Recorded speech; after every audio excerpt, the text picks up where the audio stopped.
studio. Rana Ehsan Afzal Saab, naturally, since you are from PMLN, you're going to disagree with him. But I want to know the extent of disagreement. Let me start off with the debt. I mean, the net increase of our external debts has gone up from 95 billion to 112 or 13 billion. So even after returning, some of the debt, the net increase is a lot. And when we talk about total public debt of the country, it has increased from 30,000 billion to almost 44,000 billion. So there's a massive increase in what we borrowed in our 5 years. PTI has crossed that in the last 2 years. So that was debt. So let's talk about just for the sake of argument, somebody will say that it is the snowball effect. When you were rolling the ball, you didn't know that it is going to snowball into something bigger, but it did.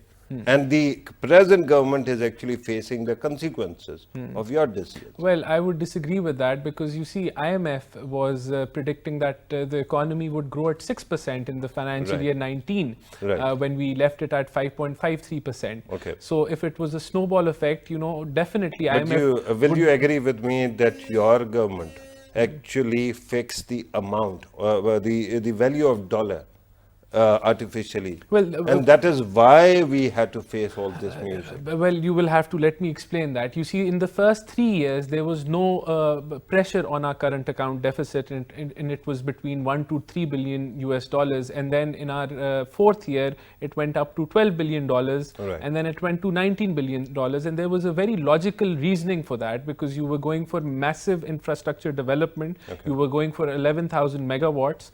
So there was a pressure on current account deficit, that petroleum prices increased by 30% each year. So it was not going to continue like that in 19 and 20 and 21. This was a temporary phase, and whenever, even now, if PTI finally decides that they're going to go for development or any sort of infrastructure betterment of the country, there's again going to be a pressure on current account deficit, because how they've controlled it is not through increasing... it is through hot money, right? It is only through suppressing imports and closing the economy.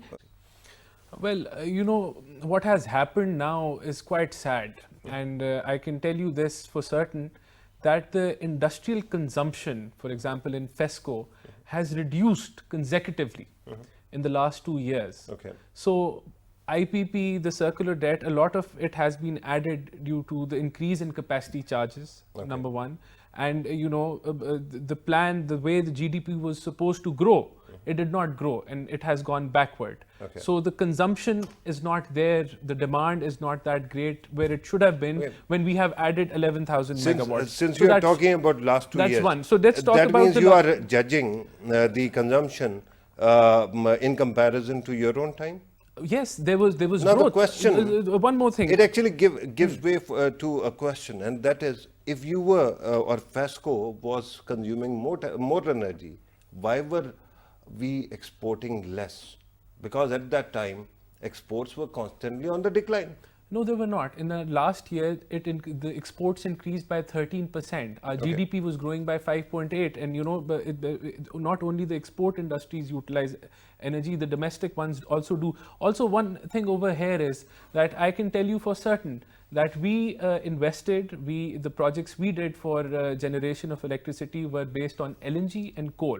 And we actually reduced the basket price. We reduced the cost of energy being produced in Pakistan. Your 15-year agreement is under scrutiny right now. Yes, I'm sure nothing will come. I'm talking about LNG. Yeah, I'm sure nothing will come out of it, and it was done for the benefit of Pakistan. One more thing I would like to mention, because a lot was, we should not forget the Pakistan we got in 2013. It had 2,000 blasts per annum.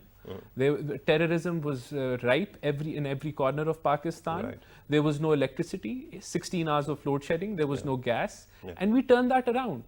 And then we grew the GDP from 240 billion to 315 billion US dollars. Okay. So you cannot say that things cannot turn around. We turned around FPR. With the same team, we managed to increase the tax collection from 1.9 trillion to 3.8 trillion.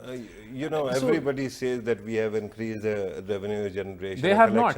Back to the studio, let me bring in Rana Ehsan Afzal, who is exploding with answers, right? Sir, I've actually written an article on, the title is The Woes of the Private Sector Borrower. Okay. I feel that, there is we could not do it, and I don't see it happening now, that, giving finance to the deserving people. Okay. There is a shortage, there is no shortage of talent in Pakistan, but what is short is that private sector financing to private sector has not increased. You're talking about startups right now? I'm talking about anyone going to a bank and getting a loan, Right. specifically SME sector. Now No, the reason- SME, with your So respect, manufacturing, before I'm we go talking to about- SME, my concern is that if you are into manufacturing, right, do we have R&D departments?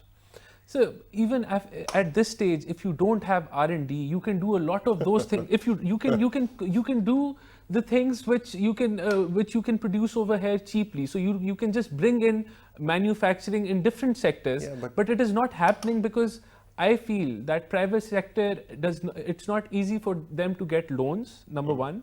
And why don't they get loans? Because the private sectors are busy lending to the government.